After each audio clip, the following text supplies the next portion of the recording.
Welcome to the first What I Watched This Month, in September of course, and you can watch without fear as there's no spoilers ahead. So I started with Queen and Slim. It is one of the most visually beautiful and thematically rich films I've seen this year. It's a story about two people on a bad first date. On their way home they're stopped by a police officer and in self-defense Slim kills him. The two immediately end up on the run. There is so much symbolism in this, it's unreal, but it's also not in your face or obnoxious. The cinematography and colourists did an incredible job. There's not one scene that's disappointing. Feel free to try and prove me wrong, but I'm also convinced that Daniel Kaluuya is yet to give a bad performance. The dialogue does dip into some cliches in the second half of the film, that's why I couldn't give it the full 5 stars, but if you're yet to see this one, I'd highly recommend. Next, I watched A Portrait of a Lady on Fire. I just can't believe I waited so long to see this. It's a story of a painter who's commissioned to paint the portrait of a bride-to-be, and the romance that unfolds told primarily through intense stares and unwavering eye contact. Celine Sciamma has created a movie entirely depicted through the female gaze. Let me say that again, entirely through the female gaze. And the fact that she's been able to do this with a queer film is just unbelievable to watch. I'm not going to go into detail with this one because I'm planning a whole video on it, but it deserves every bit of hype it gets and a lot more. Next came The Favourite. My family and I watched and loved The Great. No, seriously, it's great. Go watch it if you haven't already. So I suggested this one to them because it's by the same writer, Tony McNamara. It follows the story of two women essentially competing for the attention and love of the sickly Queen Anne of England. The screenplay is funny in a super nuanced way. Don't expect anything as overt as The Great. Cinematographer Robbie Ryan did an unreal job at creating scenes that were fresh and weird but actually had a purpose, something quite difficult to do in period pieces.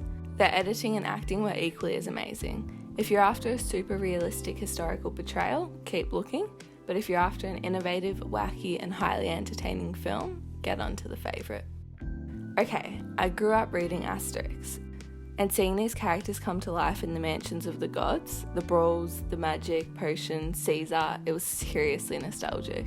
The animation in this is on another level and remains true to the images from the book. Honestly, I don't know what rating this one actually deserves for someone who hasn't read the books, but it gave me everything I wanted. Another animation, this time stop motion, I watched My Life as a Zucchini. It tells the story of a group of young kids in an orphanage through the eyes of the protagonist Zucchini. The audience goes on a journey with them as they face the personal and jarring trauma they've had to go through and learn how to find acceptance and love again within one another. Co-written by Celine Sciamma, I had high expectations and it didn't disappoint at all. The attention to detail within the specificities of the stop motion is on another level. The dialogue is pointed and direct, but wrapped up so children could stomach it as well. It deals with some pretty heavy themes, but still remains a heartwarming quality. With a runtime of a little over an hour, there's really no excuse to miss this one. Next, I streamed Hunt for the Wilderpeople. After Julian Dennison's character, who gives one of the best performances I've seen this year, and his foster father gets stranded in the New Zealand wilderness, they become the subjects of a manhunt. I'm planning to make a whole video ranking Waititi's work, so I won't go too into detail with this one, but the way he can create a genuinely funny film featuring children who've gone through some serious trauma time and time again is incredible, and this one's no different. Guns Akimbo was weird. I think the key is walking in with no expectations, but knowing you're going to get a whack film. It's a story of a video game developer, Miles, who inadvertently becomes the next participant in a real-life deathmatch that streams online. I'm loving watching Daniel Radcliffe jump from indie film to indie film. He's yet to disappoint me, and his performance in this one is no different. But the film as a whole, I think it was meant to be a satire on gaming culture, but honestly didn't feel funny enough to stand alone as a comedy. However, also wasn't thematically rich enough to be the social commentary I think it was trying to be. It felt like I was watching a more alt version of Nerve. The film definitely has some impressive shots in it with a killer soundtrack, and Rhys Darby's 10-minute cameo carries it, but as a whole it's just pretty forgetful. Then I watched a new documentary, The Social Dilemma. Rating documentaries feels counterintuitive to the whole point of them. I feel like I shouldn't be equating entertainment value with an educational piece of work. It also feels like it would be buying into the entire commentary within the film. However, I will say that it's a super gripping and intelligent, dramatised watch that will leave you wanting to delete all your socials, yes, including YouTube. Essentially, people from the tech industry describe the seriously dangerous ramifications that social networking will have, and already has had, on people and the entire fabric of civilization. It's heavy. Then I watched Scott Pilgrim vs. the World for the first time. I know I'm about to get attacked for this one, but it was just so underwhelming. It's a story of Scott Pilgrim, who falls in love instantly with a girl named Ramona and then has to defeat her 7 evil exes in order to end up with her. The highlights first, the soundtrack and editing were both incredible and so enjoyable. The acting was decent as well. Aubrey Plaza was of course a standout, but the actual screenplay was such a letdown.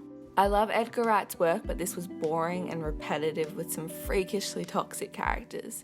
I just didn't develop any connection to them and didn't root for anyone, much less for Scott. I mean, do I need to say anything? I'm embarrassed to admit that yes, this was my first watch, but it blew me away. Even though I guess one aspect of the big twist that didn't actually impact on the viewing at all. The sound design and soundtrack were legitimately unreal, but so was the acting, writing, cinematography and visuals. There really wasn't a weak link. I couldn't give it the full 5 because the opening was a bit slow and standard in my opinion, but the film as a whole was incredible. If you haven't watched it, don't be like me and go watch it right now, and if you have watched it, time for a rewatch. Then I watched The Devil All the Time. This one left my mind reeling. I know a lot of people haven't enjoyed it, but it really was my cup of tea. I don't want to say much about the plot because I think the best way to watch this one is without knowing what's coming next, but essentially its main themes are religion, corruption, and the human condition. The art of unpredictability in this film was flooring, as was the atmosphere generated. Some criticism of it has been that it's boring or weirdly paced, and for the life of me, I just can't see how it could be interpreted in that way. As a big fan of true crime, and also of the hypocrisy and limitations of religion, this was probably a favourite of the month for me. Okay, I'm seriously exposing myself here. Yet another classic I've never seen. In fact, I think this is the first Coen Brothers film I've watched, something I'll be rectifying. The Big Lebowski is an intricate and yet simultaneously loose kidnapping story. I don't think it serves any other purpose than entertainment, which definitely isn't a negative thing, and it successfully did its job. I just really hated the end where the old random cowboy man broke the fourth wall. Next I watched The Voices, as per my sister's recommendation. It's a black comedy horror that honestly feels like it has the potential to be a cult classic, and I'm kind of unsure how it hasn't reached that point yet. It's about a man named Jerry who talks to his dog and cat. That's all I'm gonna say. It's weirdly perhaps the most accurate portrayal of mental illness I've seen, and it feels light yet also intensely disturbing. It has this tone that's really hard to get right, but is perfect for the subject matter it's portraying. Ryan Reynolds was the best casting decision I've seen in a while. I struggled with what to rate this one for a while. Don't read into the number, it's just kind of in the middle and I'll explain why. Enola Holmes is Sherlock Holmes' little sister, and the movie is about her going on her own detective hunt. I didn't watch this to watch a good movie. I watched it to turn my brain off, not think at all, and pass the time. And it served its purpose perfectly. That's why the rating isn't really relevant. I don't think Enola Holmes should be studied and scrutinised. I think it's there to entertain and that it does that successfully. However, I will say that it's an overtly feminist film, which is great, but the storyline is pushed forward because of a boy and an ensuing love story, so that just felt kind of weird to me. I was speechless after watching Just Mercy. As a big fan of Bryan Stevenson, I'd actually put off watching this because I was worried I was going to be given a film that I'd seen a million times, but that's just not what happened. It's a story of a young lawyer who goes to Alabama to defend those on death row not given proper representation, and is specifically about one case regarding Walter McMillan. I cried a lot. I also felt relieved, happy, gut-wrenchingly sad, scared, and shocked. It was a wild ride of emotions. But what felt most incredible was that it is a film entirely devoid of a white saviour complex or white guilt. There's not a trace. While this shouldn't be as shocking as it is, I was floored and so impressed. All I can say is go advocate for BLM and prison reform. Okay, what? I ended the month by watching I'm Thinking of Ending Things. which is Charlie Kaufman's latest film about a young woman who travels with her new boyfriend to his parents' farm and has an existential crisis. I really don't know how to feel about this one. Straight off the bat, Toni Collette and David Thewlis gave flooring performances. The production design was also exceptional, and I personally love the ratio it was shot on. Yes, it is pretentious, but it's aware of that, and I think that's actually kind of refreshing. My issue comes with the change in atmosphere about halfway through the final act. It got whack, and if you've seen it, you'll know what I'm talking about. I wouldn't have an issue with the kind of ludicrous direction it went in if the entire film maintained that visual language. I also would have loved the outcome if the tone and atmosphere of the first 1 hour and 40 minutes had remained in the end, but it didn't, and what that resulted in was this kind of disjointed piece of work. It was really incredible in the second viewing when the other meaning of the film becomes clear, but it needs to hold up for the first one when you're unsure of what's going on, and it just didn't for me. Although the trepidation and unease I had watching it for the first time was on another level. So there are all the films I watched in the month of September. You can check out my Instagram for some much more eloquent reviews. Leave a comment with all the films you watched and which one your favourite was. Thanks for watching.